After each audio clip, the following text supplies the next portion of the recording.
Hello जय हिंद साथियों, स्वागत है आप सभी का आईटीआई एग्जाम पॉइंट पे। तो साथियों, आज की वीडियो में मैं आपको जानकारी देने वाला हूं कि आप एक अच्छे तरीके से प्रयोग अर्थात हम कह सकते हैं कि प्रैक्टिकल आप कैसे लिख पाएंगे जो कि अच्छा आपको अंक मिले। तो उसके लिए आपको क्या करना होगा, चलिए मैं आपको पूरी जानकारी देता हूँ स्टेप बाय स्टेप। तो जैसे कि आपको सवाल में दे दिया गया क्वेश्चन, आपसे पूछ दिया जाए कि इलेक्ट्रीशियन के लिए विद्युत क्षेत्र में प्रयोग होने वाले औजारों तथा उपकरण एवं उनसे संबंधित सावधानियों का अध्ययन करें या उसको बनाइए। तो आपका ये प्रैक्टिकल में क्वेश्चन पूछा जा रहा है, तो आप इसको कैसे लिख पाएंगे। तो सबसे पहले जो क्वेश्चन दिया गया है उसका आप उद्देश्य लिखिए। तो उद्देश्य में आपको ये लिखना है कि इलेक्ट्रीशियन के लिए विद्युत क्षेत्र में प्रयोग होने वाले औजारों तथा उपकरण एवं उनसे संबंधित सावधानियां का अध्ययन करना।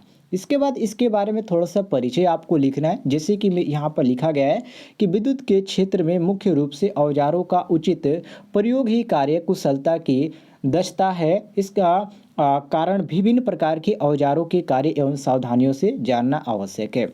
इसके बाद यहाँ पर आपको हेडिंग दागना है, उद्देश्य, परिचय और यहाँ पर सामग्री। ठीक है, ये आपका सामग्री में क्या लिखना है, जो जो सामग्री आप इस प्रैक्टिकल को करते समय यूज कर रहे हैं उन सारी प्रैक्टिकल के सामग्री को लिखना है। जैसे कि पेचकस, प्लायर, इलेक्ट्रीशियन चाकू, पोकर और जिमलेट, उसके बाद यहाँ पर चौरसी, लोहे की छेनी, टनल आरी, हेक्सा, हथौड़ा, हैंडल मशीन, रैचिट, ब्रेस, रेतिया, उसके बाद पाइप वाइस, लाइन वाइस और स्टील रूम, स्टील स्केल, गुनिया, डबल इंच रिंच और यहाँ पर वायर गेज, स्टेपर और कपरिंग टूल और पाइप रेंज, इस तरह बहुत सारे इसका जो आ जाते हैं ये आवश्यक सामग्री में आ जाते हैं। अब आपको करना है क्या साथियों, इसके बाद आपको हेडिंग यहाँ पर दागना है कार्यविधि। कार्यविधि में आपको क्या लिखना है, विद्युत कार ट्रेड में विभिन्न कार्यों के लिए विभिन्न औजारों का प्रयोग किया जाता है। यहाँ पर कुछ अनिवार्य प्राकृतिक के औजारों का विवरण दिया गया रहा है। जैसे कि पहला पेचकस हो गया। तो पेचकस क्या होता है, पहले इसके बारे में जान लीजिए। देखिए, ये एक छोटे बड़े लकड़ी में प्रयोग होने वाले पेचों को कसने या खोलने के लिए प्रयोग किया जाता है। इसमें ब्लेड, आशयक, फेरोल, पिन, हैंडल 5 भाग होते हैं और इसका धार जो होता है वो 3 होता है और ये जो होता है 10 से 30 सेंटीमीटर अधिकतर लंबाई होता है इसका। तो ये आपका हो गया प्रैक्टिकल में। इन सारी चीज़ों को आपको लिखना पड़ता है। जो कि प्लायर क्या है, तो प्लायर के बारे में आपको लिखना पड़ेगा कि ये विभिन्न कार्यों के लिए संपन्न करने में प्रयुक्त किए जाते हैं अतः विभिन्न आवश्यकताओं की पूर्ति के लिए ये कई प्रकार के होते हैं। प्लायर जो होते हैं कितने प्रकार के होते हैं, तो ये प्लायर जो होते हैं 3 प्रकार के होते हैं। पहला कौन सा होता है, चलिए मैं आपको जानकारी देता हूँ। पहला जो होता है साथियों, यहाँ पर जो आपको दर्शाया गया है, आप नीचे आ जाएंगे और यहाँ पर कुछ प्लायरों का मैंने यहाँ पर चित्र भी बना दिया ताकि आपको कोई भी दिक्कत ना हो। देख सकते हैं कुछ प्लायर का मैंने यहाँ पर चित्र बना रखा है। इसमें सबसे पहला जो आता है कम्बिनेशन प्लायर आता है, दूसरा आपका साइड कटिंग प्लायर आता है, तीसरा आपका आता है लॉन्ग नोज प्लायर। ये जो होते हैं प्लायर के प्रकार होते हैं। और यदि कम्बिनेशन प्लायर की लंबाई की बात किया जाए तो इसका जो होता है ये 15 से 20 सेंटीमीटर होता है, इससे अधिक नहीं होता है। और साइड कटिंग प्लायर की बात करें साथियों तो ये जो आपका होता है केवल 10 से 15 सेंटीमीटर इसका लंबाई होता है, इससे ज़्यादा नहीं होता है। और लॉन्ग नोज प्लायर की बात करें तो लॉन्ग नोज प्लायर जो होता है 10 से 20 सेंटीमीटर होता है, इससे ज़्यादा नहीं होता है।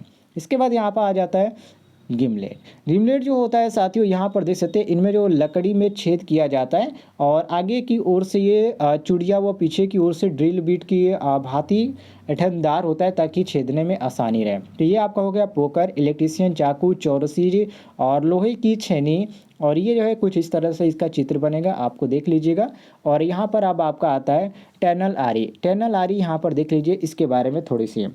टनल आरी जो होता है साथियों, इसकी जो लंबाई होती है 30 सेंटीमीटर होती है और इसके बारे में पढ़ना चाहते हैं तो पढ़ सकते हैं। इससे बैटन, केसिंग, कोपिंग बोर्ड आदि काटे जाते हैं और आयताकार होती है और ये 30 सेंटीमीटर इसकी लंबाई होती है। यदि हेक्सा की बात करें तो ये जो होता है एक कंड्यूट पाइप होता है जिसको जीआई पाइप के नाम से भी जाना जाता है। ये बहुत सारे आगे काटने में इसका प्रयोग किया जाता है जीआई पाइप को। हथौड़ा की बात करें साथियों, हथौड़ा तो आप सभी को मालूम होगा, लेकिन हथौड़े में भी आपका कई तरह का होता है। एक आपका लकड़ी का भी होता है और एक आपका जो होता है लोहे का भी होता है। तो इन सारी बातों को आप ध्यान रखिएगा। मुख्य रूप से जो बॉल पिन हैमर होता है उसका प्रयोग किया जाता है और ये कीलों के लकड़ी को लगाने के प्रयोग किया जाता है। जो कील होती है, ठीक है, ध्यान रखिए, कील जो आप इसको कील जिसको बोलते हैं या जिसको आप व्यवहारिक भाषा में कटिया बोलते हैं वही है आपका। तो इसमें इसका ज़्यादातर प्रयोग किसका प्रयोग किया जाता है, हथौड़े का। इसके बाद यहाँ पर हैंड्रिल मशीन आ जाता है। हैंड्रिल मशीन जो होता है यह हाथ से चलाने वाली मशीन होती है। और इसके बाद रेचिट, बेस, रेतिया और जितने भी औजार आपको ये सारी चीज़ों को यहाँ पर बताना पड़ेगा।